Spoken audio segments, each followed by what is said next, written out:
يمشي التراب يضمني وهو غطائي، حولي الرمال تلفني بل من ورائي، واللحد يحكي ظلمة فيها ابتلائي، والنور خط كتابه أنسي لقائي، أنسي لقائي. Okay, so now would you do that? Let me go through this. Now we sometimes decide to take our parents to the care home because I don't have the time to look after them. Simple. Some of us will say that. I don't have the time. I'm a manager. I work all the time.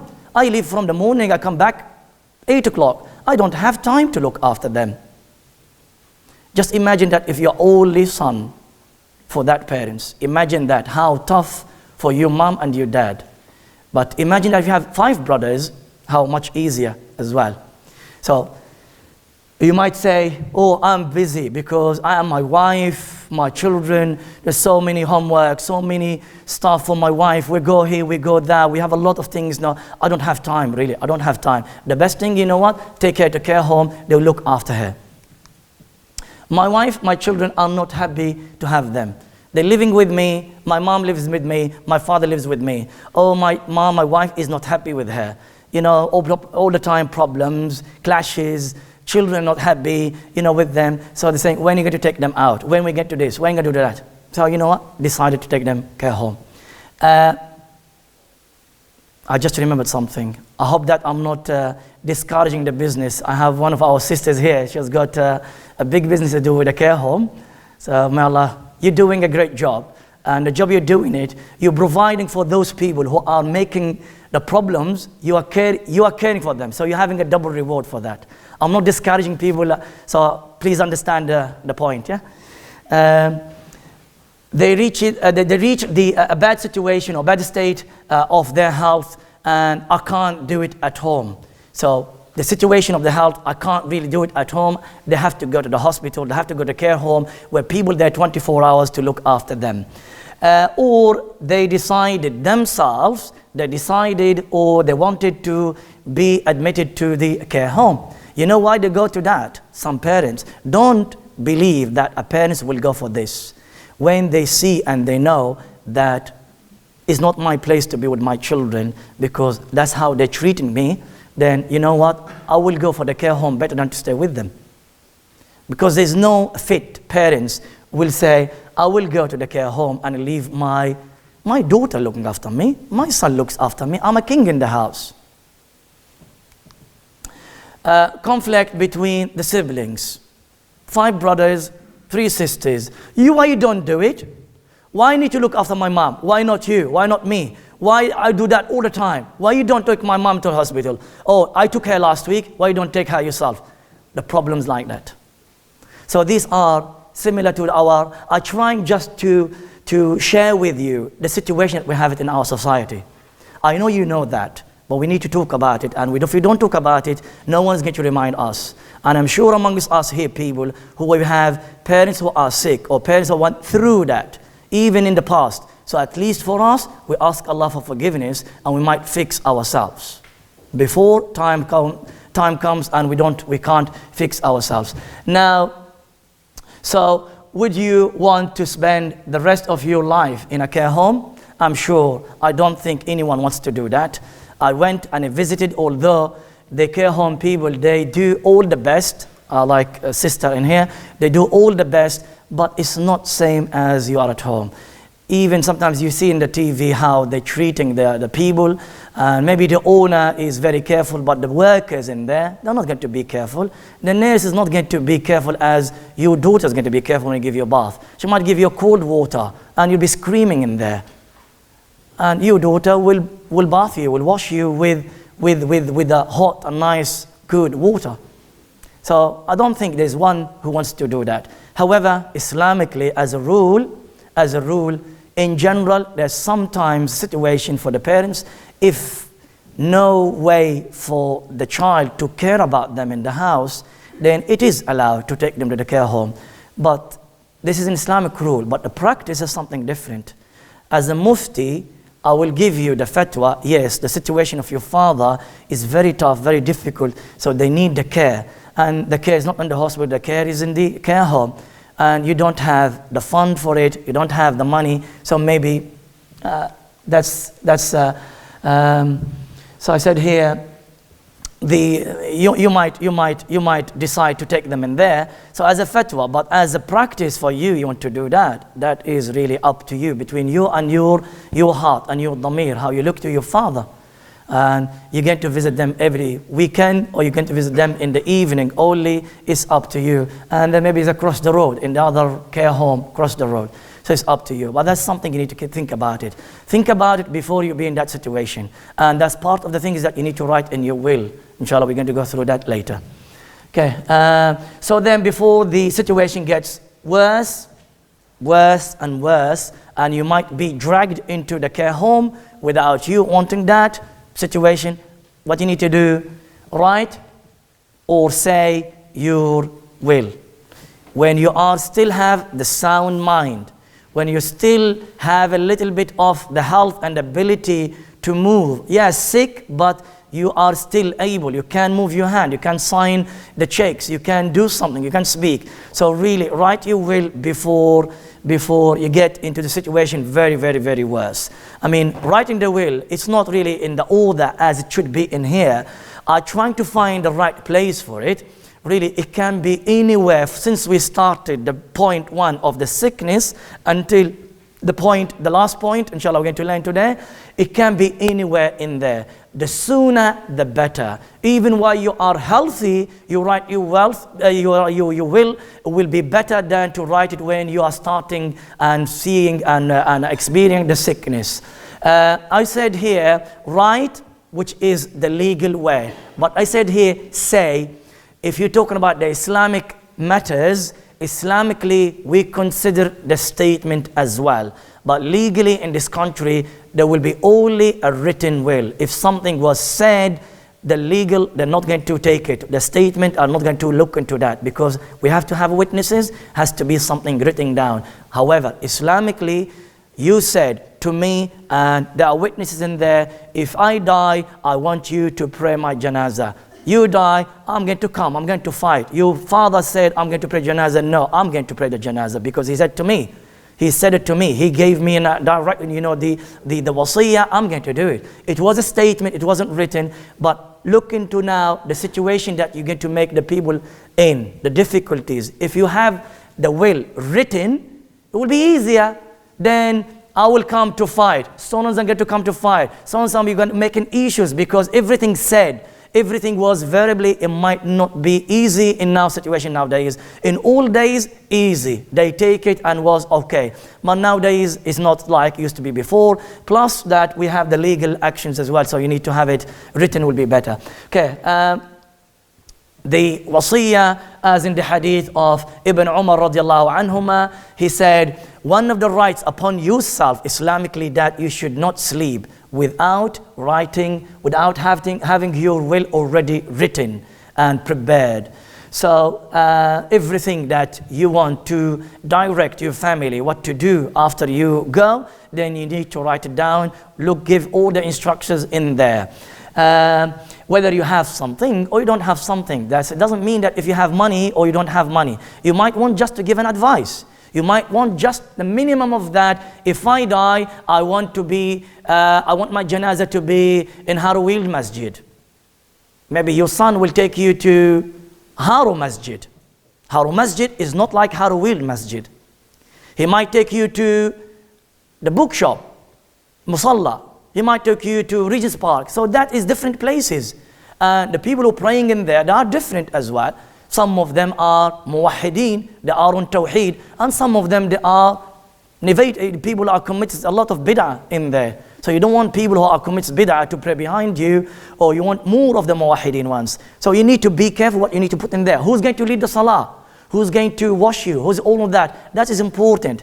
Don't look at it that you need to write your will or you need to say something about your will only if you have the money. Is anyone who is an adult, baligh, can write a will.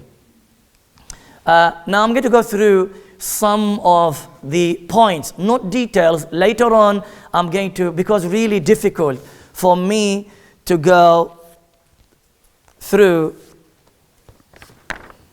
12 pages of a will in a class which I feel, Brother Kamrul there, he's looking at me that I'm going to watch the time, I'm going to be quick, I'm going to be fast.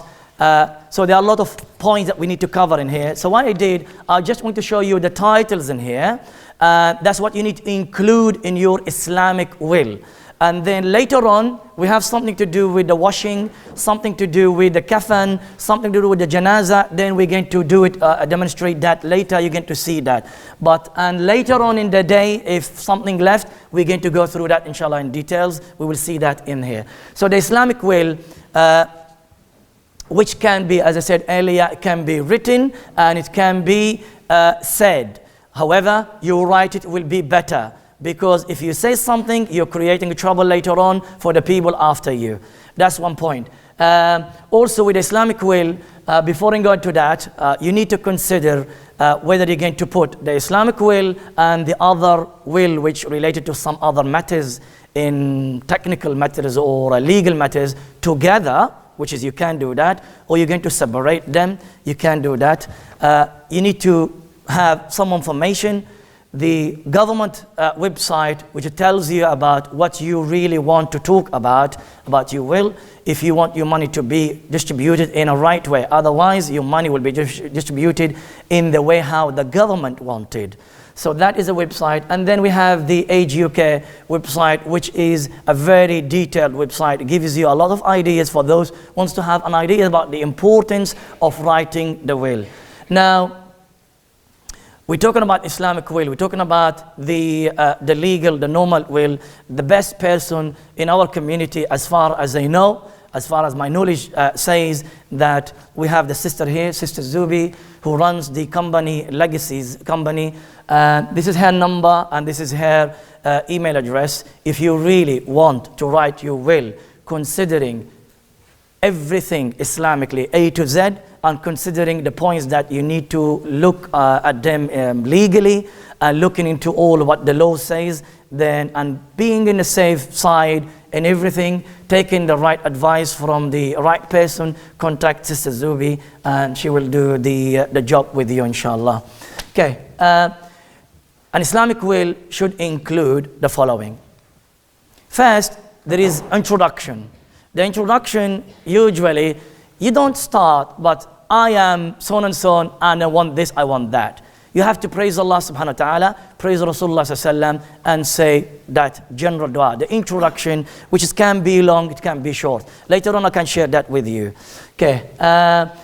Then before we go into that, also in there, you mention one of the situations, you might go to Saudi, and you might die. In there, you might be buried in there. So you need to show them, the people with you, you have a will. The will in there, prove that the will written by so and so. Your passport number, your nationality, your whatever, your name and this and that will be mentioned in there. Although in this country, something that is not required, but you can add them in there because outside is required, because it's a document. Wherever you go, you need to be known by your executor, by your family members. If anything goes wrong, it can be read, it can be seen and explain what's in there. So some of them, the information are not required by the government in here, but you need to include them because, as I said, you travel to Pakistan, you travel to Bangladesh, I travel to Libya. I might die in Libya. So some information, they need to be in Libya in there. They don't need it in here, but they need it in Libya.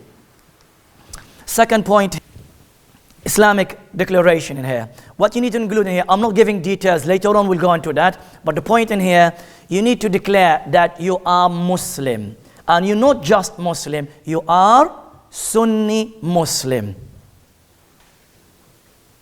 Don't say I'm Muslim, say I'm Sunni Muslim. You need to declare who you are. I am so and so, my faith, I believe in Islam, I'm a Sunni Muslim, and then after that, I advise you, my advice, it depends on your background. If you come from a background where they worship, they go into the graves and they make the shrines and they believe in dead bodies or dead people in the graves, and they go and seek blessings from there. So basically, if you are from a particular background and your family might think that you are from this and that, you need to clarify who you are about your faith. I believe in Ashhadu an la ilaha illallah Rasulullah, I'm a Muslim. I believe that the Jannah, I believe in the hellfire, I believe in this, I believe in that. So mention about your faith in there. My students who attend my class, we went through that and they know that. I will share that with you later on, inshallah, with him. There is a standard in there. It can be said and used by anyone. However, sometimes you might be different from me. I came from a background, they know who we are. So I don't have any worries about my family, my children, my parents and everyone. But maybe you come from, maybe you are revered, maybe you are from different faiths, different groups. So you need to mention something related to you in there. Then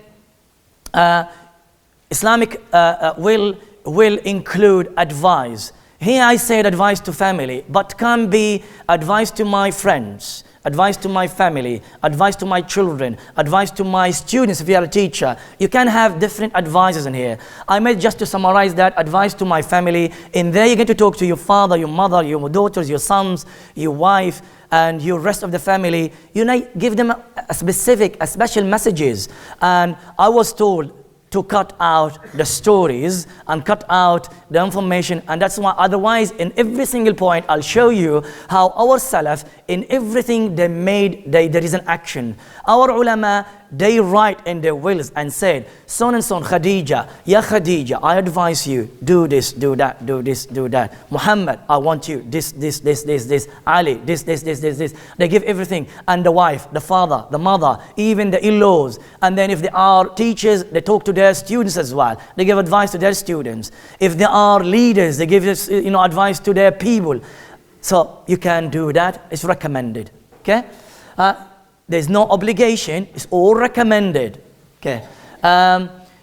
Then you need to revoke anything that any will that you wrote before, and that is something legally required and also Islamically required, because you might have advice or orders before. You wrote a will before, and then you're writing another one. So you need to show in this is my last will. I revoke all the wills that I wrote them before this date. Okay. Appointment of the executor. You need to mention in there. So although you might die, your wife will be there. Your father will be there. You might die with your wife together and no one will be there. You prefer a particular person to run your affairs after your death. So you need to say, I want Ahmad al-Barouni to lead the salah. I want him to lead all the matters and affairs of my wasiyah. Or maybe you do it specifically. You mention, son and son, deal with my children. Son and son, deal with my inheritance and take all these shares and make the division. I want you, son and son, you do this, you do that. So you need to mention the executors who's going to look after your children if they are younger than, less than 18 years old. If your wife goes, is not there as well. So you need to mention the executors, the people who are going to look after your affairs after you go. Directions during my sickness, before my death, and most of the points that I mentioned in here, they're mentioned in our explanation earlier when we learned last week and today. So really going into if I got sick, that I don't want son and son to come and visit me, then do this, do that, all the points that we learned earlier. Having good people around me, maybe advising specific people to come, maybe saying that you don't want a specific action to be done upon you. We'll go through that inshallah later on.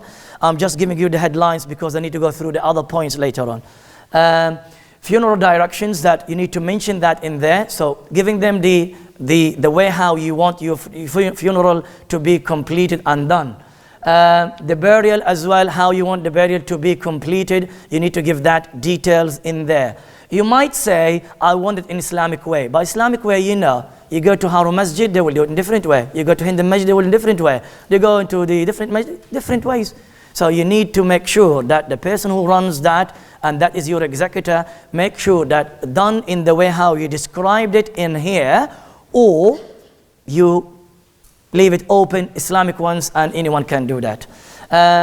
The debts, you mention it in there, so maybe you have debts that you have to pay, so on and so on, so on and so on, and all of that has to be mentioned in your will, because your family will not be able to know that. Other rights, obligations here to do with rights related to, you have a right upon someone, so I need money from Kamrul, or I need to pray, I need to fast 5 days from Ramadan, which I didn't fast before, so the qadha, or I did not perform Hajj, I want someone to do the Hajj upon me. So the obligation related to Allah subhanahu wa ta'ala, or obligation related to the other Muslims that you have a relation with them before. Distribution of 1/3 of your estate, if you want to do that, it's recommended to do that. You have the permission by the Sharia, up to 1/3 of your wealth. You can distribute it in any way that you like. Of course, excluding your inheritors, unless with their permission. And usually it's recommended to give that to charities. We can go through that at the end as well. Give the remaining of how are you going to deal or treat the rest of the money, the 2 other thirds, which is the main inheritance, and you need to state that you want to do it Islamically. Then the guardianship appointment, so who's going to look after your children, in particular here, if you have them below the age of 18. Final declaration, just final advice, and in the final advice we normally include there as a final advice for my family, as well as warning them of someone who's going to go and change and make a fake will, or if you have specific people that you want to ask your family to ask them for forgiveness and to maybe pay back something to them. And anyway, at the end here, you have to have the witnesses to sign it, and yourself to sign it all together in one place, seeing each other. We'll go into some of these details later on. So now, number 23, if she desired something to eat. Now, while the person is sick, sometimes they want to have something to eat it. They don't say it, but they might see it with their eyes. I mention this as a point because Rasulullah ﷺ had that in this situation. Anas radiallahu anhu reported that Rasulullah ﷺ entered upon a person. He was sick, and he said to him, "Hal tashtahi shay'an?" Do you really desire something? As Rasulullah ﷺ felt, maybe that person, he desiring a specific particular food. And he said to him, "Yes, I desire ka'k." Al-ka'k is the cake. And so Rasulullah ﷺ ordered it, and he went and he got it for him. So sometimes it's good to ask the person, because what happened here, you go and cook. The wife goes and cooks something that I might not eat it. Ask the person what they want, but it makes it easier for the person to eat. At the same time, do not force her to eat. So ask the person what they want to eat, but don't force the person to eat what you cooked and to eat what you brought. Sometimes you are in the hospital, they bring you some food, maybe you've never seen it before, and you don't eat it. So don't force the person to eat. Oh, eat this, eat this. You know, in our cultures, I'm not sure if you have the same culture. We're Arab culture. When we get sick, my mom will make this, will make that. She thinks, oh, this is good for a sick person. Oh, this is good for a sick person. Oh, eat this. And you feel embarrassed, you're going to eat it, but you don't feel you want to eat it. You understand? So the story here, Uqba bin Amir al-Juhani narrated that Rasulullah said, "La tukrihu," do not force your sick people, the marda, upon the food. Don't force them to eat. Let them, if they want to eat, they can eat. And then the hadith says, فَإِنَّ اللَّهَ تَبَارَكَ وَتَعَالَى يُطْعِمُهُمْ وَيَسْقِيهِمْ. Indeed, Allah subhanahu wa ta'ala feeds them and gives them the food as well. The explanation of this is quite long. There's so many views about the ulama. Some ulama, they looked as literally, yes, Allah subhanahu wa ta'ala will give them, feed them, give them the strength. And some ulama are saying, no, Allah will guide for them, will make someone to bring food to them and they will eat, and don't worry about that. Someone will come with the food, they will like it and they will eat it and they will drink it. So I will leave the second part, but the first part, just remember, do not force your person who's sick to eat and to have that particular food. If they like to eat it, they can eat it. Also, a story happened to Rasulullah himself. One day, Rasulullah was sick. And so what happened to his family? So Aisha radiallahu anha said, لَدَدْنَا النَّبِيَّ صلى الله عليه وسلم. لَدَدْنَا اللud. Allud means that forcing the person to take the medicine. Forcing Rasulullah to take the medicine. When he was sick. فَقَالَ Rasulullah said to them, لَا تَلُدُّونِي. Don't force me to take the medicine. فَقُلْنَا. We said to Rasulullah sallallahu alaihi wasallam. Now Aisha is saying that the family who were present at the time, and that's in Sahih al-Bukhari, they said to him, كراهية المريض للدواء. Is just because you dislike the medicine, but we should give you the medicine. And we know that the sick person doesn't like the medicine. فلما أفاق, when Rasulullah got up, قال لا يبقى أحد منكم إلا لد. No one of you, as a punishment that was present on that day when you forced me to take the medicine, except that I'm going to force you to take your medicine as well that you don't like. Except he secluded Rasulullah Al-Abbas, his uncle. He said, Al-Abbas, he wasn't with you. And Aisha radiallahu anha, she said, I was forced to take medicine. Hafsa was forced to take medicine. And everyone was forced to take something. Because Rasulullah didn't like it, and they forced him, I'm going to do it against you as well, as you did to me.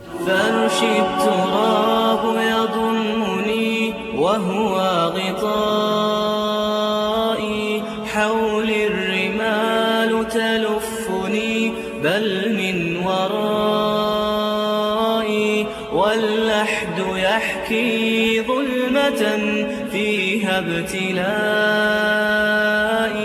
والنور خط كتابه أنسي لقائي